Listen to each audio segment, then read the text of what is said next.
Hello बच्चों, कैसे हैं आप लोग? तो बच्चों आज हम आपके लिए लेकर के आए हैं पी ब्लॉक एलिमेंट का नया लेक्चर। और इस लेक्चर में बच्चों आज हम बात करने वाले हैं एक नए ग्रुप की, और वो ग्रुप है 15 तो हो चुका है, 16 ग्रुप नंबर 16 के बारे में हम बात करेंगे। तो 15 हमारा फिनिश हो चुका है, 16 की हम शुरुआत करेंगे। देखेंगे इसमें क्या-क्या बेसिक बातें हमको ध्यान रखनी है। कुछ क्वेश्चंस मैं आपके लिए लेके आया हूं, लेकिन उन पे जाने से पहले हम कुछ एलिमेंट्री चीजों को पढ़ेंगे।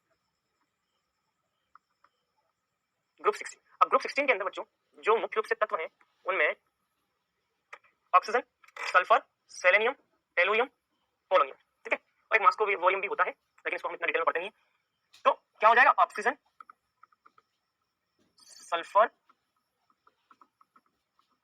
सेलेनियम, टेलुरियम, पोलोनियम, मास्कोवियम, ठीक है। ये कुछ एलिमेंट है जो कि हमको यहाँ पर ध्यान रखने ग्रुप 16 के अंदर। क्लियर? तो मैंने इसकी ट्रिक भी याद कर रखी है, जैसे कि मतलब ट्रिक भी बना रखी है इसकी, जैसे कि हम इसको ऐसे ध्यान रख सकते हैं, ओ सखी से टीपू। मान लो एग्जाम के अंदर कोई चीज नहीं आती तो आप लोग क्या करते हैं? इधर-उधर नकल करने की कोशिश करते हो, बस उसी के आधार पर ओ सखी से टीपो, ओ सखी से टीपो। तो ये इसका ट्रिक है। अब इस ग्रुप के अंदर हमको सबसे पहले बात करनी है परमाणु क्रमांक की। किसकी बात करनी है? परमाणु क्रमांक।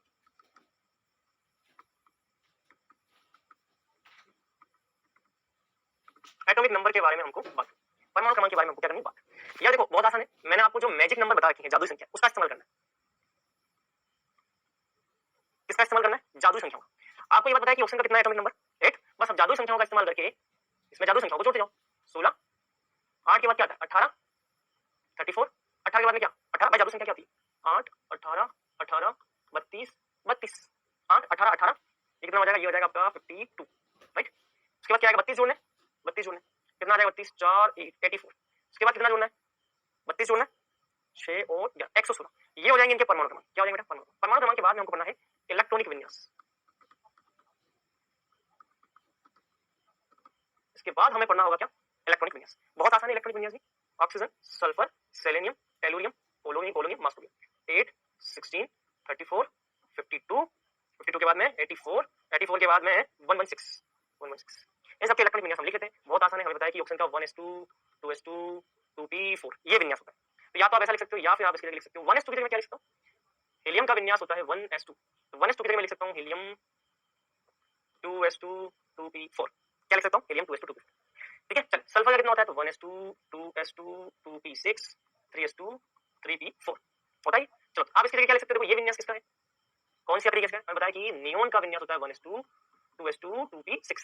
तो आप इस पूरे की जगह लिख सकते हो नियोन, इसकी जगह लिख सकते हो neon 3s2, 3p4, 3s2, 3p4 ये लिख सकते हो। तो इसका मतलब हमें समझ में आया कि helium, neon, argon, krypton, xenon, radon ये यहाँ पर आखिरी कैसे आनी चाहिए। देखो helium, neon, argon, krypton, xenon और रेडॉन, इन आखिरी गैसों को हमको सबसे पहले क्या करना है? विन्यास में लिखना है। तो हीलियम आ गया, हीलियम, नियोन आ गया, नियोन, आर्गन आ गया, आर्गन, क्रिप्टॉन आ गया, क्रिप्टॉन, जीनोन आ गया, जीनोन, रेडॉन आ गया, रेडॉन, ये हो जाएगा। और आपको ये बात अच्छे से बताया कि एक ही वर्ग के जितने भी तत्व हैं उनकी बाहरी कक्षा के इलेक्ट्रॉनिक विन्यास समान थे। बाहरी कक्षा मतलब 2s2, 2p4, 3s2, 3p4, 4s2, 4p4, 5s2, 5p4, 6s2, 6p4, 7s2, 7p4। हमें ये बात अच्छे से पता है कि ऑक्सीजन के परिवार के जितने भी सदस्य हैं उनकी बाहरी कक्षा के इलेक्ट्रॉनिक विन्यास 2s2, 2p4, 3s2, 3p4, 4s2, 4p4, 5s2, 5p4, 6s2, 6p4, 7s2, 7p4। अच्छा 4s2, 4p4 फोर्थ आवर्त में 3d के कितने इलेक्ट्रॉन? 10 इलेक्ट्रॉन। फिफ्थ आवर्त में 4d के कितने इलेक्ट्रॉन? 10। भाई सीधी सी बात है, 3d के नीचे क्या आता है? 4d, 4d के नीचे क्या आता है? 5d, 5d के नीचे क्या आता है? 6d। अच्छा एक चीज बताओ, छठे आवर्त में लेंथेनाइड के 14 तत्व आते हैं। छठे आवर्त में लेंथेनाइड के 4f के 14 तत्व आते हैं, 4f के 40, और 4f के नीचे क्या आएगा? 5f के 40। तो ये हो गया इनका इलेक्ट्रॉनिक विन्यास। बहुत आसानी है, इस तरीके से आप इलेक्ट्रॉनिक विन्यास लिख सकते हो। इलेक्ट्रॉनिक विन्यास के बाद हमें अगला पढ़ना होता है आयनन ऊर्जा, आयनन enthalpy, ionisation enthalpy, ionisation enthalpy. आपको ये बात अच्छे बताया कि वर्ग में नीचे जाने पर आयनन ऊर्जा क्या होती है? Oxygen, sulphur, selenium, tellurium, polonium और मास्कोवियम। वर्ग में नीचे जाने पर, वर्ग में नीचे जाने पर आयनन ऊर्जा डिक्रीज होती है। वर्ग में नीचे जाने पर आयनन ऊर्जा क्या होती है? घटती है। भाई ऊपर से नीचे जाओगे तो आयनन ऊर्जा का मान क्या होता है? घटता है। आयनन ऊर्जा क्यों घटती है? क्योंकि बाहरी कोशों की संख्या बढ़ती है। आयनन ऊर्जा जो है वो विक्रमण पाती है बाहरी कोश की संख्या की। बाहरी कोश की संख्या बढ़ेगी तो आयनन ऊर्जा घटेगी। जैसे जैसे आप नीचे आओगे बाहरी कोश की संख्या बढ़ेगी, आयनन ऊर्जा घटेगी, आयनन ऊर्जा घटती है, ठीक है। चल फिर अगला क्या है? आयनन ऊर्जा के बाद में यहाँ पे आता है इलेक्ट्रॉन बंधुता। क्या आता है बेटा? इलेक्ट्रॉन बंधुता, ठीक है। अब देखो इस वर्ग में क्या होता है? Oxygen, sulphur, selenium, tellurium, polonium और मॉस्कोवियम। अच्छा, यहाँ पे एक क्वेश्चन हो आता है, यहाँ पे एग्जाम में क्वेश्चन आता है, वो क्वेश्चन क्या, मैं आपको बताता हूँ। एग्जाम में क्वेश्चन आता है कि वर्ग 16 के तत्वों की आयनन ऊर्जा वर्ग 15 के तत्वों की तुलना में ज्यादा होती है, क्यों? वर्ग 16 के तत्वों की आयनन ऊर्जा वर्ग 15 के तत्वों की तुलना में ज्यादा होती है। क्यों? बहुत आसान कारण है इसका, क्योंकि वर्ग 15 के तत्वों का विन्यास क्या होता है, NH2 और वर्ग 16 के तत्वों का विन्यास क्या होता है, NH2 बाहरी कक्षा का इलेक्ट्रॉनिक विन्यास होता है। देखो यहाँ पे देखो, NH24 S2P4 S2P4 S2P4 NH2 वर्ग 16 के तत्वों का बाहरी विन्यास क्या है, बाहरी कक्षा विन्यास NH24। वर्ग 15 के तत्वों का जो विन्यास है वो क्या है, स्थायी इलेक्ट्रॉनिक विन्यास। अगर स्थायी इलेक्ट्रॉनिक विन्यास होगा तो सीधी सी बात है आयनन ऊर्जा वर्ग 15 की ज्यादा होगी और वर्ग 16 की आयनन ऊर्जा क्या होगी, कम हो जाएगी। स्थायी इलेक्ट्रॉनिक विन्यास क्या है, क्योंकि इसका पी कक्षक क्या है, अर्धपूरित पी कक्षक। अर्धपूरित पी कक्षक कारण स्थायी होता है और स्थायी के कारण इनका आयनन ऊर्जा बढ़ जाता है। तो ये क्वेश्चन आता है एग्जाम के अंदर, ये ध्यान रखना। ठीक है, चल अब आते हैं इलेक्ट्रॉन बंधुता पे। इलेक्ट्रॉन बंधुता जो है बच्चों, उसका मान वर्ग में नीचे जाने पर घटता है, लेकिन यहाँ पर समस्या क्या है, यहाँ पर सबसे ज्यादा इलेक्ट्रॉन बंधुता होती है सल्फर की। इलेक्ट्रॉन एफिनिटी जो होती है सबसे ज्यादा सल्फर की होती है। सल्फर की बाद होती है सेलेनियम की, सेलेनियम के बाद में होती है टेल्यूरियम की, टेल्यूरियम के बाद में होती है पोलोनियम की, और लास्ट में आता है यहाँ पर क्या, ऑक्सीजन।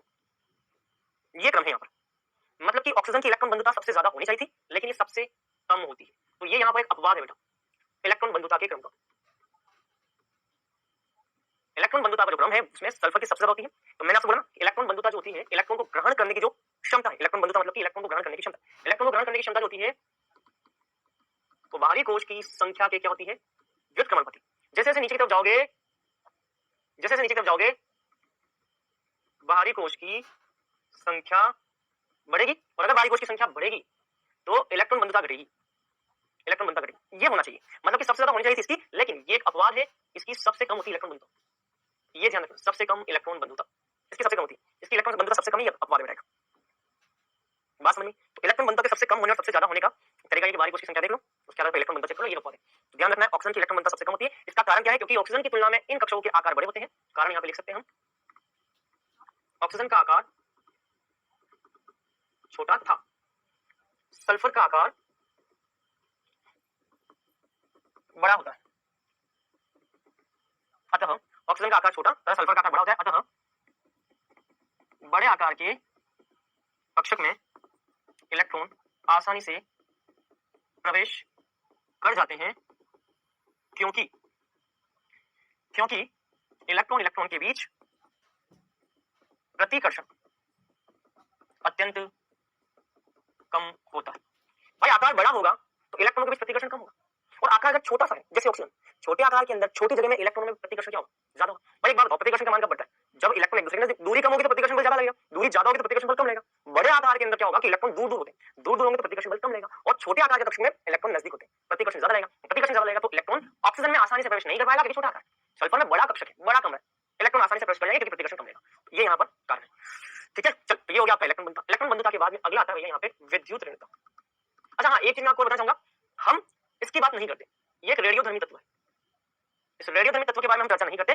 पोलोनियम भी रेडियोधर्मी है, ये भी रेडियोधर्मी, ये भी रेडियोधर्मी और ये भी रेडियोधर्मी। मतलब कि आपको बता चुका हूं, ऐसे तत्व जिनसे समय के साथ हानिकारक विकिरणों का उत्सर्जन होता रहता है, जैसे अल्फा किरणें, बीटा किरणें, गामा किरणें, ये उत्सर्जित होती रहती है, ये रेडियोधर्मी। लेकिन ये आपका मानव निर्मित रेडियोधर्मी और मानव निर्मित रेडियोधर्मी है। रेडियोधर्मी के बारे में हम ज्यादा कुछ चर्चा करते नहीं, कुछ अर्धायिकाल के समय के साथ ही विकिरित होते हैं। ठीक है, अब आते हैं विद्युत ऋणता। विद्युत ऋणता मतलब कि इलेक्ट्रॉन नेगेटिविटी। आपको ये बात अच्छे से बताया कि वर्ग में ऊपर से नीचे जाने पर विद्युत ऋणता घटती है। तो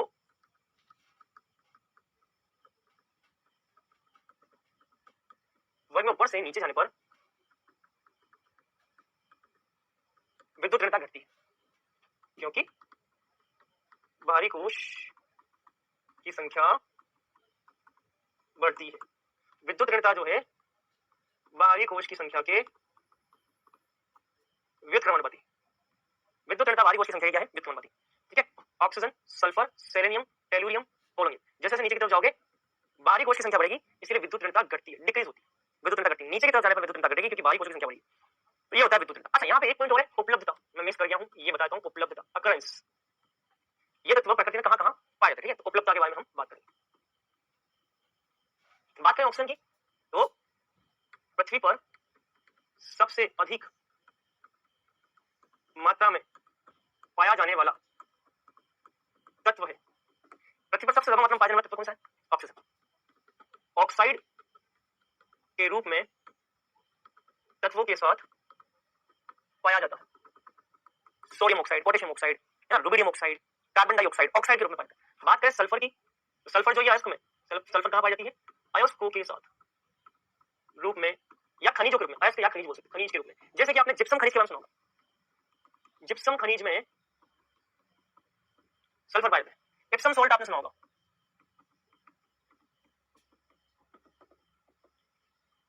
खनिजों के अंदर पाया जाता है। अंडे के अंदर, दूध में, प्याज, इन सब में भैया सल्फर पाया जाता है।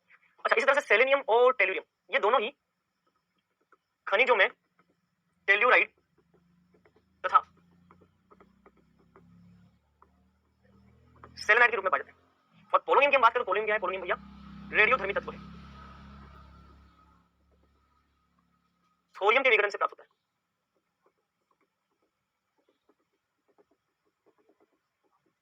थोरियम के विघटन से प्राप्त, मास्कोवियम की बात नहीं करेंगे, वो एक रेडियो संश्लेषित मानव निर्मित है, मानव निर्मित प्रयोगशाला बनाया गया है उसको, ये उपलब्धता के अंदर आपको पॉइंट ध्यान रखना है। इसके बाद हमें जो बात ध्यान रखनी है वो है इनके भौतिक गुणधर्मों की, इस वर्ग के तत्वों के भौतिक गुणधर्म, इनके भौतिक गुणधर्मों की बात करें। भौतिक गुणधर्मों की अगर बात करें तो देखो, oxygen, sulphur, selenium, tellurium, polonium, ये सब ठोस रूप में पाए जाते हैं। और ऑक्सीजन किसमें पाई जाती है? गैस रूप में। ऑक्सीजन जो है वो O2 के रूप में द्विपरमाणविक अणु है। ऑक्सीजन O2 के रूप में पाया जाता है, द्विपरमाणविक अणु।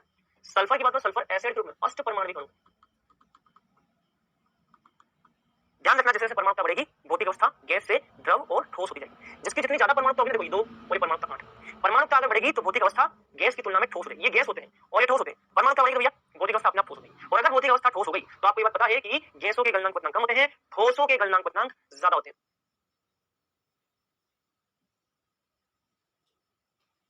तो हम जानते हैं कि गलनांक क्वथनांक जो है गैस के कम, द्रव के ज्यादा और ठोस के सबसे ज्यादा होते हैं। इसका मतलब वर्ग में ऊपर से नीचे जाने पर गलनांक क्वथनांक ये क्या होते हैं? इंक्रीज होते हैं, क्योंकि ऊपर से नीचे जाओगे तो ऊपर वाली गैस है, नीचे वाली ठोस है, ऊपर वाली गैस, नीचे वाली ठोस। ठोसों के गलनांक क्वथनांक क्या होते हैं?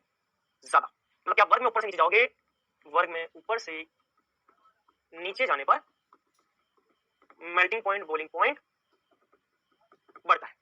ठीक है। अच्छा, एक चीज मैं आपको बताना चाहूंगा, ऑक्सीजन, सल्फर, सेलेनियम, टेलुरियम और पोलोनियम, ये जो दोनों है ना, ये अधातु होते हैं बेटा। ये दोनों उपधातु होते हैं। उपधातु समझते हो ना, जिनमें धातु और अधातु दोनों का गुणधर्म पाया जाता है। और ये वाला भाई साहब जो है ये धातु। तो ये इनके भौतिक गुणधर्म है जो कि हमको ध्यान रखना है। इसके बाद आते हैं भैया ऑक्सीकरण अवस्था, मतलब कि रासायनिक गुणधर्म। इसके बाद आती है आपकी ऑक्सीकरण अवस्था, ऑक्सीडेशन स्टेट, ऑक्सीकरण अवस्था। यार इस वर्ग के जितने भी तत्व है ना, ऑक्सीजन, सल्फर, सेलेनियम, टेलुरियम और पोलोनियम, ये सारे देखे जाए तो इनमें अधिकांश, सारे तो मैं नहीं बोलूंगा, बट अधिकांश ऐसे हैं जो कि जैसे ये -2 दिखाता है, ये भी -2 दिखाता है, ये सब -2 तो दिखाते हैं, -2, -2, -2, -2 ऑक्सीकरण अवस्था दिखाते हैं। इसके अलावा ये +2 भी दिखाते हैं, ये +4 भी दिखाते हैं, ये +6 ऑक्सीकरण अवस्था भी दिखाते हैं। तो ये कुल इतने प्रकार की ऑक्सीकरण अवस्था यहाँ पर दिखाते हैं। ऑक्सीजन ऐसा एलिमेंट है जो इनके अलावा कुछ और ऑक्सीकरण अवस्था भी दिखाता है, कौन सी मैं बताऊंगा। वर्ग में ऊपर से नीचे जाने पर इनर्ट पेयर इफेक्ट बताया था ना पिछले वर्ग में, अक्रिय युग्म प्रभाव। तो अक्रिय युग्म प्रभाव के कारण, अक्रिय युग्म प्रभाव के कारण वर्ग में ऊपर से नीचे जाने पर निम्न ऑक्सीकरण अवस्था का स्थायित्व ज्यादा होता है, उच्च ऑक्सीकरण अवस्था का स्थायित्व कम होता है। इनर्ट पेयर इफेक्ट के कारण, इनर्ट पेयर इफेक्ट के कारण नीचे जाने पर निम्न, निम्न मतलब कि +4 ऑक्सीकरण अवस्था का स्थायित्व +6 की तुलना में ज्यादा होता है। तो आप जैसे जैसे ऊपर से नीचे जाओगे, निम्न ऑक्सीकरण अवस्था +4 का स्थायित्व, उच्च ऑक्सीकरण अवस्था, उच्च मतलब कि 6। भाई +4 में निम्न कौन है? +4 और +6 में निम्न कौन है? +4 और उच्च कौन है? उच्च +6 है। तो अक्रिय युग्म प्रभाव का निम्न ऑक्सीकरण अवस्था का स्थायित्व नीचे जाने पर क्या होता है? बढ़ता है। मतलब कि टेल्यूरियम के अंदर +4 ज्यादा स्थायी है +6 की तुलना में। क्यों? अक्रिय युग्म प्रभाव का। अब ये मत बोलना कि अक्रिय युग्म प्रभाव क्या होता है, पिछली क्लास में, पिछले वर्ग में पढ़ा था अक्रिय युग्म प्रभाव के कारण। वैसा होता है कि निम्न ऑक्सीकरण अवस्था +4 का स्थायित्व उच्च की अपेक्षा ज्यादा होगा वर्ग में ऊपर से नीचे जाने पर अक्रिय युग्म प्रभाव के कारण। तो यही ऑक्सीकरण अवस्था। अच्छा, इसमें ऑक्सीजन एक ऐसा एलिमेंट है जो -2 तो दिखाता है, जैसे मान लो पानी, पानी के अंदर ऑक्सीजन की ऑक्सीकरण अवस्था क्या है? -2। सामान्यतः -2 तो दिखाता है, ये -1 भी दिखाता है, परोक्साइड के अंदर -1 भी दिखाता है। ऑक्सीकरण अवस्था यहाँ पे निकालोगे -1 आएगा। अच्छा, ये +2 भी दिखाता है, ऑक्सीजन +2 भी दिखाता है, और ऑक्सीजन +1 भी दिखाता है। ऑक्सीजन जो है सुपर ऑक्साइड के अंदर -1/2 दिखाता है। तो याद करो ये सारी चीजें मैंने आपको पढ़ा के बताया कहा, मैं आपको हिंट देता हूं, अगर आपको याद नहीं आता तो सब मैंने ऑक्सीकरण अवस्था है, ऑक्सीडेशन स्टेट आपको कहां पढ़ा रखा है, पीरियोडिक टेबल चैप्टर के अंदर। याद करो पीरियोडिक टेबल चैप्टर जहां मैंने आपको बताया था कि ऑक्सीकरण अवस्था किसकी क्या होती है, उसमें ऑक्सीजन की ऑक्सीकरण अवस्था मैंने आपको स्पेशली बताई थी, -2 दिखाता है, -1 दिखाता है, +2 +1 -1/2 पीरियोडिक टेबल के अंदर, तो वहां पे आपको ध्यान रखना है। तो ये ऑक्सीकरण अवस्था हो गई बेटा, ठीक है। तो इसको आप नोट कर लो फटाफट, जल्दी से नोट कर लो, ठीक है। चलो अब आते हैं बहुत ही इंपॉर्टेंट टॉपिक, और वो है ऑक्सीजन का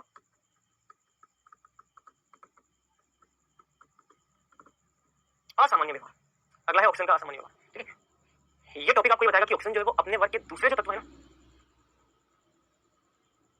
ऑक्सीजन जो है वो अपने वर्ग के दूसरे जितने भी तत्व हैं उनसे भिन्न व्यवहार प्रदर्शित करता है, उनसे क्या प्रदर्शित करता है, उनसे अलग बिहेवियर शो करता है, different kind of behaviour show करता है। क्यों? क्योंकि ऑक्सीजन का आकार क्या है, बहुत ही छोटा, छोटा आकार है।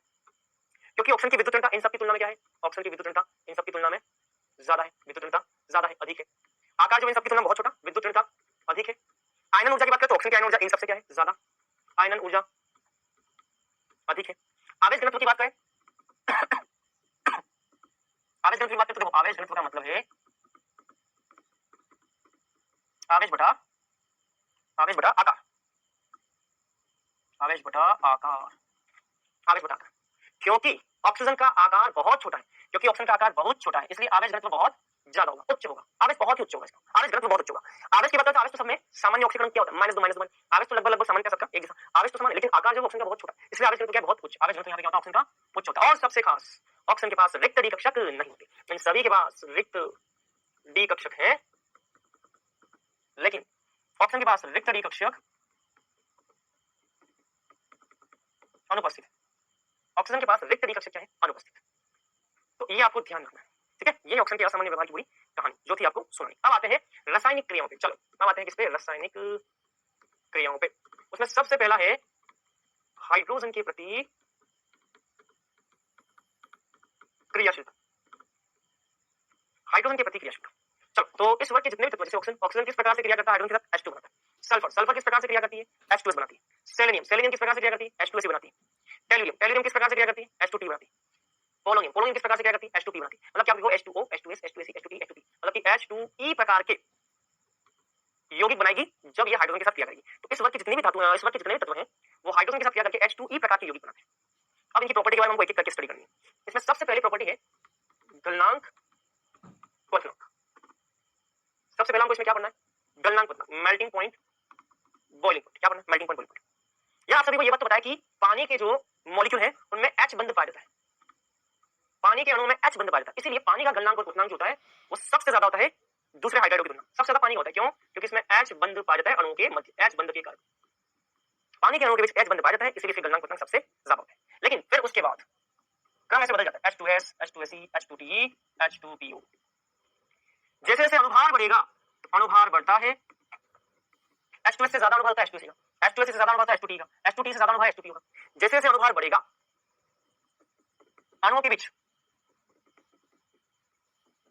अंतर आणविक आकर्षण बढ़ता है, अनुभार बढ़ता है इसीलिए अंतर आणविक आकर्षण बढ़ता है, और अंतर आणविक आकर्षण बढ़ता है इसीलिए बॉइलिंग पॉइंट और मेल्टिंग पॉइंट ये भी क्या होता है, इंक्रीज। ध्यान रखना जैसे जैसे अनुभार बढ़ेगा वैसे वैसे आकर्षण बल बढ़ेगा, और आकर्षण बल बढ़ेगा, मेल्टिंग पॉइंट और बॉइलिंग पॉइंट क्या होंगे, इंक्रीज। लेकिन समस्या केवल पानी के अंदर, इसका अनुभार सबसे कम होता है, लेकिन हाइड्रोजन बंध के कारण अनुभार कम होने के बाद भी हाइड्रोजन बंध के कारण अनुभार सबसे कम है, लेकिन हाइड्रोजन बंध के कारण गलनांक क्वथनांक सबसे ज्यादा होते हैं, ये ध्यान रखना। बात क्लियर? चलो ये हो गया गलनांक और क्वथनांक के बारे में। दूसरा पॉइंट है यहाँ पे बंध लंबाई या बंध दूरी, बॉन्ड लेंथ, आबंध लंबाई, आबंध दूरी, ठीक है। ये हम देखते हैं। चलो तो सबसे कम बंध लंबाई होती है H2 में, हाइड्रोजन ऑक्सीजन के बीच की बंध लंबाई सबसे कम, फिर H2S में, H2SE में, H2TE में, H2PO में। बंध लंबाई H2 की सबसे कम होती है क्योंकि उसका आकार सबसे छोटा है। फिर ऐसा समझो, देखो हाइड्रोजन ऑक्सीजन आकार छोटा है तो बंध लंबाई कम होगी। फिर H2S तो हाइड्रोजन सेलेनियम आकार थोड़ा बड़ा है, बंध लंबाई ज्यादा होगी। H2SE हाइड्रोजन सेलेनियम आकार और बड़ा है, बंध लंबाई और ज्यादा होगी।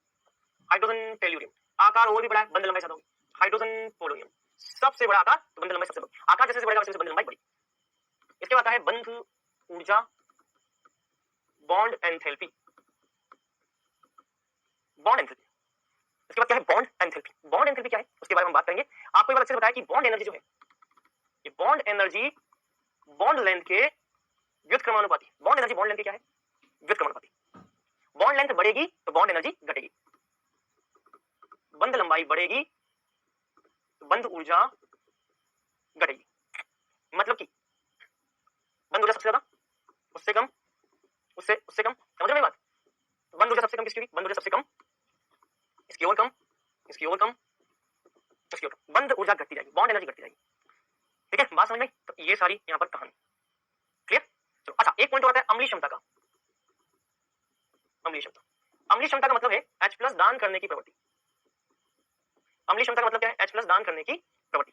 क्योंकि बंध लंबाई जो है वो बढ़ती जा रही है, बंध आसानी से टूटेगा, तो सबसे कम H प्लस दान करने की प्रवृत्ति किसकी होगी? H2 की। आसानी से बंध नहीं टूटेगा, ये आसानी से हाइड्रोजन का दान नहीं करेगा क्योंकि छोटा बंध है, बॉन्ड एनर्जी ज्यादा है, आसानी से बंध नहीं टूटेगा। H2S, H2T, H2PO, H2S भी लिख लेते हैं यहाँ पे, H2SE, H2TE, H2PO। बात समझ में? ये यहाँ पे कुछ गुणधर्म है इसके हाइड्रोजन के प्रति क्रियाशीलता के अंदर। दूसरा यहाँ पे आता है ऑक्सीजन के प्रति क्रियाशीलता।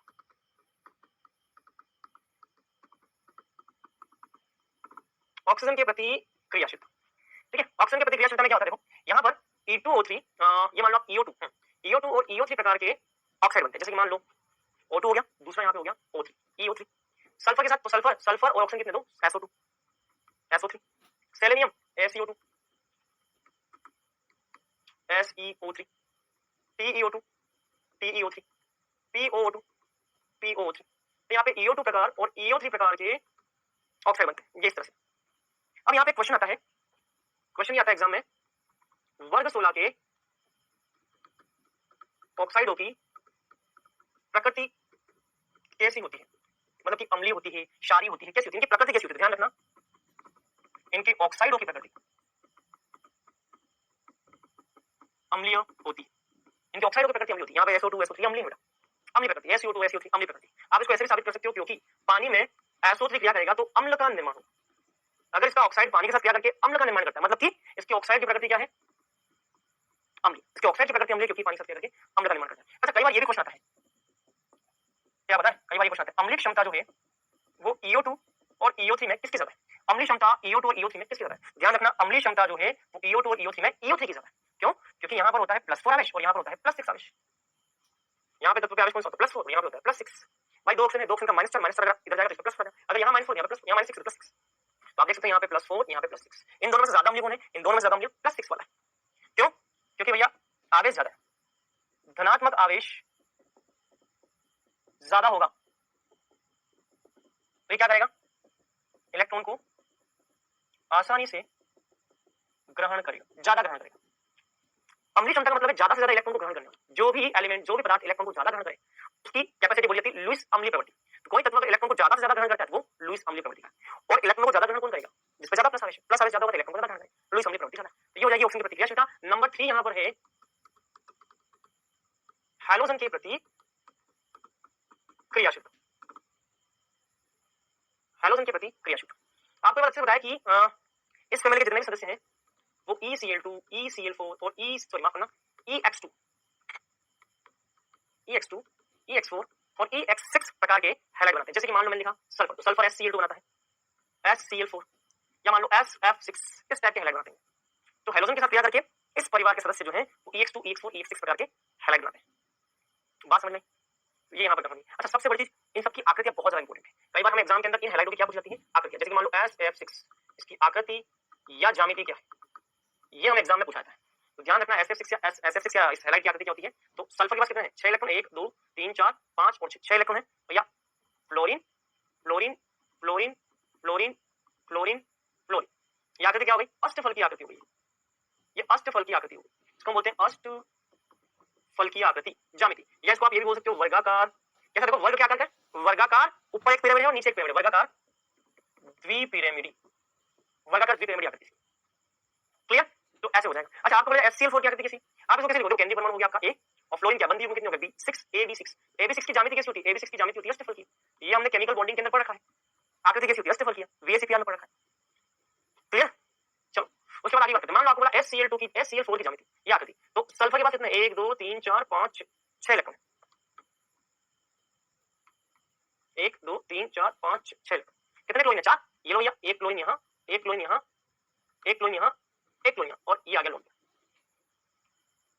ये आकृति कैसी बता सकते हो? देखो मैं इसको यहाँ बना रहा हूँ, sulphur chlorine chlorine chlorine chlorine, lone pair, ये लोन पेयर। याद करो ये कौन सी आकृति, केंद्रीय परमाणु आपका हो गया ए, बंदी युग्म कितने 1 2 3 4, 4 बंदी युग्म, लोन पेयर कितने 1, तो लोन पेयर AB4E। इस अणु की आकृति जो होती है मैंने आपको बताया कि सीसो शेप होता है, सीसो शेप होता है, इसकी आकृति होती है सीसो शेप। तो ये आपको एग्जाम में से पूछा जा सकते हैं हेलाइट के लिए। क्लियर, ये भैया हेलाइट की कहानी नोट कर लो इसको फटाफट जल्दी से, ठीक है। यहाँ तक चलो कुछ क्वेश्चंस देखते हैं, आ जाइए कुछ क्वेश्चंस देखते हैं।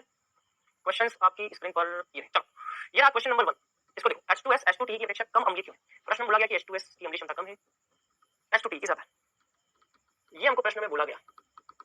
इसका क्या कारण है ये हमको बताना, तो कारण हम क्या लिखेंगे, क्योंकि बंध लंबाई जो है, कारण क्या आ जाएगा, बंध लंबाई H2S की तुलना में H2TE की ज्यादा, बंध लंबाई ज्यादा होगी तो बंध ऊर्जा क्या होगी, बंध लंबाई अगर इसकी ज्यादा तो बंध ऊर्जा इसकी हो जाएगी कम, इसकी ज्यादा, अगर बंध ऊर्जा ज्यादा होगी तो अम्लीय क्षमता इसकी कम हो जाएगी, अम्लीय क्षमता इसकी कम हो जाएगी, इसकी ज्यादा होगी, बंध लंबाई ज्यादा इसकी, ये आ जाएगा ये आंसर, ठीक है। इस तरीके से हम कारण लिख सकते हैं। दूसरा, हाँ ये क्वेश्चन देखो, ये पहला क्वेश्चन, ये दूसरा क्वेश्चन और ये आपका तीसरा क्वेश्चन। सल्फर के महत्वपूर्ण स्रोतों को सूचीबद्ध करो। अरे मैंने आपको बताया सल्फर खनिजों के अंदर पाया जाता है, जिप्सम, जिप्सम के अंदर होता है, जिप्सम के अंदर होता है, अंडों में होता है, दूध में होता है,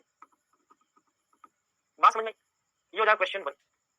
अच्छा क्वेश्चन 2, वन सोलह के तत्वों के हाइड्रेट के तापीय स्थायित्व, देखो यार सीधी सी बात है, H2O H2S H2Se H2Te H2PO, तापीय स्थायित्व ये बोलना चाह रहा है कि कौन ताप देने पर जल्दी से टूट जाएगा और कौन ताप देने पर जल्दी से नहीं टूटेगा, जो जल्दी से नहीं टूटेगा वो ज्यादा स्थायी। तो आपको ये पता है कि H2 की बॉन्ड एनर्जी जो है, अगर बॉन्ड एनर्जी की बात करूं, बंध ऊर्जा की बात करूं, तो H2 की सबसे ज्यादा, उससे कम ये, उससे कम ये, उससे कम ये, सबसे ज्यादा बॉन्ड एनर्जी, इसका मतलब ये क्या होगा, सबसे ज्यादा स्थायी होगा, H2O सबसे ज्यादा स्थायी होगा क्योंकि बॉन्ड एनर्जी सबसे ज्यादा, बात समझ रहे हो। और अगर ये सबसे ज्यादा स्थायी हुआ क्योंकि इसकी बॉन्ड एनर्जी सबसे ज्यादा है, बॉन्ड एनर्जी सबसे ज्यादा, सबसे ज्यादा स्थायी, स्थायित्व जो है किसके समानुपाती है, बॉन्ड एनर्जी के, स्थायित्व बॉन्ड एनर्जी के समानुपाती, अगर ये सबसे ज्यादा स्थायी, तापीय स्थायित्व सबसे ज्यादा इसका होगा, फिर घटता जाएगा तापीय स्थायित्व। चलो फिर नेक्स्ट है क्वेश्चन 3, क्वेश्चन 3 में H2 द्रव अवस्था में होता है और H2S गैस अवस्था में होता है, इसका कारण क्या है, H2 के अणु में H बंध पाया जाता है, H2 के अणु में क्या पाया जाता है, H बंध पाया जाता है। ये कुछ क्वेश्चन जो कि आपको ध्यान रखने होते हैं, ठीक है। अब आते हैं भैया, ये हो गई भौतिक और रासायनिक गुणधर्म। अब आते हैं भैया बहुत इंपॉर्टेंट कंपाउंड जिसका नाम है, मतलब अणु जिसका नाम है ऑक्सीजन, या जिसको आप डाई ऑक्सीजन भी कहते हैं, ऑक्सीजन या डाई ऑक्सीजन। चलो बात करें O2 से प्रदर्शित करते हैं। आपको पता है कि O2 ऑक्सीजन हमारे श्वसन के अंदर काम में आती है और बहुत सारी क्रियाओं में भी इसका उपयोग है। तो सबसे पहले हम इसकी बात करेंगे निर्माण, इसके निर्माण की बात करें, विरचन की बात, इसके निर्माण या विरचन की बात। देखो O2 का निर्माण जो होता है ना, क्लोरेट परमैंगनेट को गर्म करने से होता है। ऑक्सीजन का निर्माण होता है वो क्लोराइड और परमैंगनेट को गर्म करने पर होता है। सबसे पहला पॉइंट, क्लोराइड मतलब कि ClO3 माइनस, परमैंगनेट मतलब कि MnO4 माइनस। तो आप इसको लिख सकते हो पोटेशियम क्लोराइड और पोटेशियम परमैंगनेट, इनको गर्म करने पर होता है। जैसे कि देखो KClO3, इसको गर्म करोगे क्या मिलेगा, गर्म करने पर 2KCl प्लस O2, O2 का निर्माण होगा, O2 निकलती है गर्म करने पर, यहाँ पे क्या निकलती है, O2 निकलती है। इस तरह से हम O2 का निर्माण कर सकते हैं। अच्छा दूसरा मेथड है धात्विक ऑक्साइड, जैसे सिल्वर तथा मरकरी के ऑक्साइड को गर्म करने पर, सिल्वर का ऑक्साइड और मरकरी की ऑक्साइड, साथ ही साथ कुछ लेड की ऑक्साइड भी, लेड की ऑक्साइड को गर्म करने पर, इनको गर्म करने पर भी क्या बनती है, ऑक्सीजन बनती है। मतलब कि सिल्वर O2, इसमें क्या बनेगी, मरकरी O2, सिल्वर ऑक्साइड और मरकरी ऑक्साइड को गर्म करने पर क्या बनती है, ऑक्सीजन बनती है। तो इस तरह से यहाँ पर ऑक्सीजन का निर्माण होता है, धात्विक ऑक्साइड, सिल्वर मरकरी और लेड की ऑक्साइड को गर्म करने ऐसे। अच्छा एक बात ध्यान रखना, आपकी जो सक्रियता श्रेणी है ना, ली के बाप ने काना से मांगा, अलमारी जमीन कारपेज ने शादी पोस्टपोन है, हाइड्रोजन के बाद के जितने भी धातु हैं जैसे कॉपर, सिल्वर, मरकरी, इनके ऑक्साइड को गर्म करेंगे तो आसानी से आपको ऑक्सीजन मिलेगी क्योंकि इनके ऑक्साइड अस्थायी होते हैं। तो हाइड्रोजन से नीचे की जितनी भी धातु है ना, सक्रियता श्रेणी, आपकी जो सक्रियता श्रेणी है, इलेक्ट्रोकेमिकल सीरीज, विद्युत रासायनिक श्रेणी, उसमें हाइड्रोजन के नीचे की जितनी भी धातु है ना, वो सब धातुओं के ऑक्साइड अस्थायी, धातु के ऑक्साइड होते हैं अस्थायी, उनको अगर आप गर्म करोगे तो गर्म करने पर, उनके ऑक्साइड को गर्म करने पर क्या मिलेगा, ऑक्सीजन। सिल्वर, मरकरी, लेड, इनके ऑक्साइड को गर्म करके ऑक्सीजन मिलेगा। तो ये एक यहाँ पर ऑक्सीजन को प्राप्त करने का तरीका। अच्छा ऑक्सीजन को प्राप्त करने का तरीका एक और है, H2O2 का गर्म करने पर या प्रकाश की उपस्थिति में अपघटन। जैसे कि मान लो H2O2, अब H2O2 को अगर आप प्रकाश की उपस्थिति में रखोगे ना, तो ये H2O प्लस O2 में टूट जाएगा। मैं आपको एक चीज बताता हूं, H2O2 एक द्रव है, H2O2 कभी भी हम कांच के या धातुओं के, बर्तनों में नहीं रखते। क्यों, क्योंकि धातु या कांच, धातु या कांच के बर्तन में अगर आप H2O2 को रखोगे तो वो क्या होगा, वो अपघटित हो जाएगा। कांच के बर्तन में H2O जो होता है वो धातु या कांच की उपस्थिति में टूट जाता है। या फिर आप H2O को ऐसे खुला भी नहीं छोड़ सकते, क्यों? क्योंकि लाइट अगर इस पे गिरेगी ना तो टूट जाएगा। तो H2O की समस्या ये है कि H2O को कभी भी धातुओं के बर्तन या कांच के बर्तन में नहीं रखते, क्योंकि धातु और कांच दोनों बर्तनों में H2O टूट जाता है और किसको प्रदान करता है? O2 को प्रदान करता है, O2 मिलती है।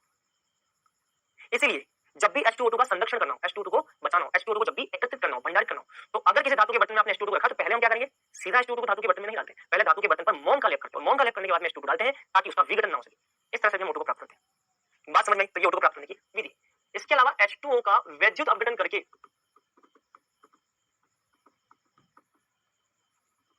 एनोड पर O2 गैस प्राप्त होती है। होगा क्या कि आपने H2O को क्या किया? विद्युत धारा प्रवाहित करके अपघटित कर दिया। अपघटन मतलब कि तोड़ना। अगर आप पानी को विद्युत धारा प्रवाहित करके तोड़ना चाहो तो तोड़ सकते हो। पानी से टूट करके क्या बन जाएगा? एक हाइड्रोजन, दूसरा ऑक्सीजन। पानी जब भी टूटेगा, इलेक्ट्रोकेमिस्ट्री चैप्टर के अंदर ये बात आप पढ़ते हो कि पानी का जब भी विद्युत अपघटन कराते हो दो भागों में टूट जाता है। विद्युत अपघटन का मतलब विद्युत धारा प्रवाहित करके अपघटन करना। आपने इलेक्ट्रोकेमिकल सेल के अंदर पढ़ा होगा, विद्युत अपघटन सेल में पढ़ा होगा। कैथोड पर जाता है हाइड्रोजन और उस दौरान एनोड पर जाता है O2। इस तरीके से आप हाइड्रोजन और O2 को प्राप्त कर सकते हो और एकत्रित करके इसको रख सकते हो। ठीक है, नोट कर लो फटाफट जल्दी से। ठीक है, चल अब आते हैं इसके गुणधर्मों पे। O2 एक रंगहीन, गंधहीन, स्वादहीन गैस है। पता है ना आपको? श्वसन में उपयोगी है, ये भी पता है आपको? दहन प्रक्रिया में क्या है? उपयोगी, ये भी पता है। और O2 गैस जो है, ठीक है, O2 गैस धातु तथा अधातु के साथ क्रिया कर सकती है गोल्ड और प्लेटिनम को छोड़ करके। AuPt, गोल्ड और प्लेटिनम ऐसे धातु जिनके साथ O2 क्रिया नहीं करती, निष्क्रिय धातु हैं। गोल्ड और प्लेटिनम निष्क्रिय धातु हैं। गोल्ड और प्लेटिनम को छोड़कर बाकी जितनी भी धातुएं हैं और अधातुएं हैं उनके साथ में O2 क्रिया करती है। जैसे मैग्नीशियम के साथ में मैग्नीशियम ऑक्साइड, सोडियम के साथ में सोडियम ऑक्साइड, एल्यूमिनियम के साथ में एल्यूमिनियम ऑक्साइड। तो ये तो कुछ एग्जांपल धातु के हो गए। अधातु में कार्बन के साथ carbon plus O2, carbon dioxide, sulphur plus O2, sulphur dioxide. मतलब धातु के साथ भी क्रिया कर रही है, अधातु के साथ भी क्रिया कर रही है। बैलेंस करना तो कर लो इसको, ये बैलेंस, ठीक है, बैलेंसिंग कर लो। 2 तो अगर मैं यहाँ पे 2 लिखता हूँ 4 हो जाएगा, 3 हो जाएगा, CO2 ऐसा। तो यार ये इस तरह से क्रिया करती है। एक बात ध्यान रखना, O2 की जब भी किसी से क्रिया होती है ना तो पहले थोड़ा सा ताप बढ़ाने की जरूरत होती है। क्यों? क्योंकि O2 के अणु में दोनों ऑक्सीजन परमाणु के बीच द्विबंध पाया जाता है। O2 में दोनों ऑक्सीजन परमाणु के बीच क्या पाया जाता है? द्विबंध पाया जाता है। मतलब कि ये समझना, इसकी बंध ऊर्जा क्या होती है? बंध ऊर्जा इसकी होती है बहुत उच्च। O2 की बंध ऊर्जा होती है बहुत ही उच्च और इसकी बंध ऊर्जा उच्च होने के कारण बॉन्ड एनर्जी उच्च होने के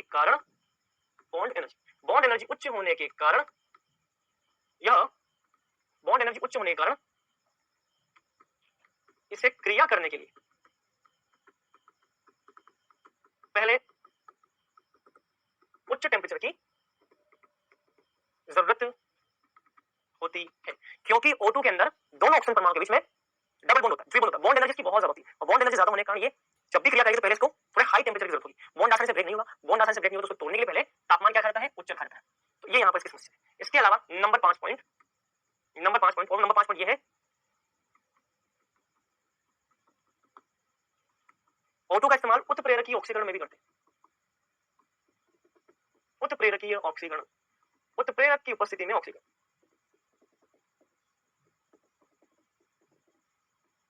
O2 का इस्तेमाल उत्प्रेरक की उपस्थिति में ऑक्सीकरण करने के लिए भी किया जाता है। तो ये है आपका क्या? उत्प्रेरक। तो उत्प्रेरक की उपस्थिति में O2 की क्रिया S2 से होती है। तो उत्प्रेरक की उपस्थिति में भी O2 द्वारा ऑक्सीकरण होता है कई यौगिकों का। उत्प्रेरक की उपस्थिति में ऑक्सीकरण करने में भी O2 का इस्तेमाल करते हैं। जैसे मान लो डिकन प्रोसेस पता है ना? क्यूप्रिक क्लोराइड ये उत्प्रेरक का कार्य करता है। इससे क्या बनता है? Chlorine plus H2। बैलेंस करना तो कर लो, यहाँ पे 2 लिख लो, यहाँ पे लिख लो 1 बटा 2, बस ये रिएक्शन हो गई। डिकन प्रोसेस कौन सा है? Deacon process. तो यहाँ पर भी बेटा आप देख सकते हो उत्प्रेरक की उपस्थिति में ऑक्सीजन का HCl के साथ रिएक्शन हो रहा है, उत्प्रेरक की उपस्थिति में HCl का ऑक्सीजन हो रहा है, उत्प्रेरक की उपस्थिति में SO2 का ऑक्सीजन। ये कहाँ पे? ये संपर्क विधि में H2SO4 के निर्माण के दौरान ये वाली रिएक्शन का इस्तेमाल होता है और डिकन प्रोसेस में ये रिएक्शन का इस्तेमाल होता है। ये पूरा ऑक्सीजन के बारे में जानकारी है। ऑक्सीजन के उपयोग की बात करें तो यार ऑक्सीजन के उपयोग आप यहाँ पे देख सकते हैं। ये देखिए ऑक्सीजन के उपयोग सामान्य श्वसन और दहन प्रक्रिया में बताइए आपको। ऑक्सी एसिड इन वेल्डिंग के अंदर आपको पता है जब दो धातुओं को या दो लोहे की फलियों को, दो लोहे की छड़ों को आपस में वेल्डिंग करना हो, जोड़ना हो, तो वहां पे एसिटिलीन प्लस O2 गैस का इस्तेमाल होता है। ऑक्सी एसिटिलीन वेल्डिंग के दौरान अनेक धातु के उत्पादन विशेषकर स्टील के उत्पादन में इसका उपयोग होता है। अधिकतर अस्पतालों में अधिकतर ऊंचाई पर उड़ने वाले पर्वत और पर्वतारोहण में ऑक्सीजन के सिलेंडर के लिए इस्तेमाल होता है। द्रव ऑक्सीजन हाइड्रोजन जैसे ईंधनों के का दहन रॉकेटों को पूर्ण उठाने के लिए विस्मयकारी दबाव बनाने में किया जाता है। तो हाइड्रोजन जो होता है ना बेटा NH2 इस हाइड्रोजन जैसे ईंधनों का दहन करने के लिए, लेकिन दहन नहीं होगा तो रॉकेट जो है ऊपर नहीं उठेगा, प्रेशर नहीं चलेगा, रॉकेट ऊपर जाएगा। दहन करने के लिए इसका इस्तेमाल करते हैं O2 का। ये इसके यूजेस है, वो आपको ध्यान है, ठीक है। चलिए 2 क्वेश्चन है O2 पर आधारित, वो देखो। निम्न में से कौन सा तत्व ऑक्सीजन के साथ सीधे अभिक्रिया नहीं करता? आपको मतलब गोल्ड और प्लेटिनम, ये 2 ऑक्सीजन के साथ में सीधे क्रिया नहीं करते। प्लेटिनम निम्नलिखित अभिक्रिया को पूर्ण करिए। एक बात ध्यान रखना, जब भी आप हाइड्रोकार्बन की क्रिया O2 से करेंगे, हाइड्रोकार्बन की क्रिया जब भी आप O2 से करेंगे तो हमेशा Cu2 प्लस H2 प्राप्त होगा। कार्बन 2 है तो ये 2, हाइड्रोजन कितने हैं 4, तो ये 2, 2 2 की 4, 4 2 6, तो ये हो जाएगा 3। ये होती क्रिया, पहले कंसेप्ट। दूसरा क्या है यहाँ पे 4 एल्यूमिनियम प्लस O2 Al2O3, ये 2 क्रिया होगी। इस तरह से हमको चीजें ध्यान रखनी। चल ये हो गया यहाँ पे ऑक्सीजन, कुछ नोट करना है इसमें तो देख लो, नोट करना चाहते नोट करो फटाफट जल्दी से, ठीक है। चल अब आते हैं भैया एक बहुत ही इंपॉर्टेंट टॉपिक, सामान्य ऑक्साइड। यह सामान्य ऑक्साइड क्या होते हैं? तत्वों के परमाणु के साथ ऑक्सीजन के बने द्विअंगी यौगिक, तत्वों के परमाणु के साथ ऑक्सीजन के बने द्विअंगी यौगिक ऑक्साइड कहलाते हैं। जैसे मान लो उदाहरण, कार्बन तत्व का परमाणु कार्बन, उसकी ऑक्सीजन के साथ क्रिया से बनता है CO2, कार्बन तत्व ऑक्सीजन तत्व, द्विअंगी यौगिक, 2 अंगों से मिलकर के बना यौगिक, एक कार्बन दूसरा ऑक्सीजन, 2 अंग, कार्बन डाइऑक्साइड, सोडियम ऑक्सीजन, द्विअंगी। तो तत्वों के परमाणुओं के साथ ऑक्सीजन के जुड़कर बने यौगिक, तत्वों के परमाणु के साथ ऑक्सीजन के बने यौगिक द्विअंगी यौगिक ऑक्साइड कहलाते हैं, ठीक है। सामान्य ऑक्साइड कहलाते हैं। अब ये सामान्य ऑक्साइड जो है ना, सामान्य ऑक्साइड जो है 3 प्रकार के या 4 प्रकार के बोल दो। अम्लीय ऑक्साइड, एक होता है आपका क्षारीय ऑक्साइड, एक होता है आपका उभयधर्मी ऑक्साइड, और एक होता है आपका अम्लीय क्षारीय उभयधर्मी, एक होता है आपका उदासीन ऑक्साइड। अम्लीय ऑक्साइड कौन है? अधातु के ऑक्साइड, अधातु के ऑक्साइड जितने भी हैं उनको हम बोलते हैं अम्लीय ऑक्साइड। क्षारीय ऑक्साइड, धातु के ऑक्साइड जितने भी हैं वो सब क्या है? क्षारीय ऑक्साइड। उभयधर्मी ऑक्साइड, उपधातु के ऑक्साइड, और उदासीन ऑक्साइड इसको हम बाद में पढ़ेंगे, क्या है इसकी कहानी वो भी मैं आपको बताऊंगा। अधातु के ऑक्साइड जैसे कि उदाहरण, कार्बन एक धातु है, इसका ऑक्साइड CO2, सल्फर एक धातु है, इसका ऑक्साइड SO2, फास्फोरस एक धातु है, इसका ऑक्साइड अम्लीय ऑक्साइड। धातु के ऑक्साइड क्षारीय, सोडियम एक धातु है, उसका ऑक्साइड क्षारीय, पोटेशियम एक धातु है, उसका ऑक्साइड क्षारीय, मैग्नीशियम एक धातु है, उसका ऑक्साइड क्षारीय। उभयधर्मी जैसे कि एल्यूमिनियम, एल्यूमिनियम एक उपधातु है, उसका ऑक्साइड Al2, टीन एक उपधातु है SnO2, ठीक है। तो ये उभयधर्मी ऑक्साइड हो गया, ठीक है। चल अब आते हैं उदासीन पे, लास्ट क्या है उदासीन। उदासीन ऑक्साइड कौन से हैं? वे जो ना तो अम्लीय है ना क्षारीय है। जैसे इसमें उदाहरण कौन से आ जाएंगे? कार्बन मोनोऑक्साइड, N2O तथा NO, ठीक है। चल तो आज कितना ही, हम आते हैं क्विज पर। फास्फोरिक अम्ल में फास्फोरस ऑक्सीकरण अवस्था क्या है? फास्फोरिक अम्ल में फास्फोरस की ऑक्सीकरण अवस्था क्या है बताइए।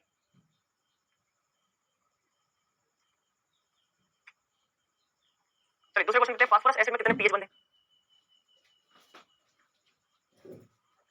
चलिए पहले क्वेश्चन का आंसर देखते हैं। फास्फोरिक अम्ल में फास्फोरस की ऑक्सीकरण अवस्था H3PO4 में फास्फोरस की ऑक्सीकरण अवस्था कितनी? +5, पता ही होगी आपको। और फास्फोरस एसिड में कितने पीएच बंद है? फास्फोरस एसिड होता है H3PO3, आपको बताया था जितने ऑप्शन है उतने उससे कम हो जाएगा OH, ये होता है आपका पीएच, एक आंसर आ जाएगा एक। चल तो आज हमने क्या पढ़ा बेटा? आज हमने O2 के बारे में पढ़ा, ऑक्साइड के बारे में पढ़ा, और वर्ग 16 के तत्वों के कुछ गुण धर्मों के बारे में। पैनल पे आपको होमवर्क मिल जाएगा। अगली क्लास में भी हम ग्रुप 16 पढ़ेंगे और हम देखेंगे सल्फ्यूरिक अम्ल की कहानी, अगले टॉपिक में, ठीक है। चलिए तो बच्चों आज कितना ही, मिलेंगे अगले लेक्चर में। Best of luck.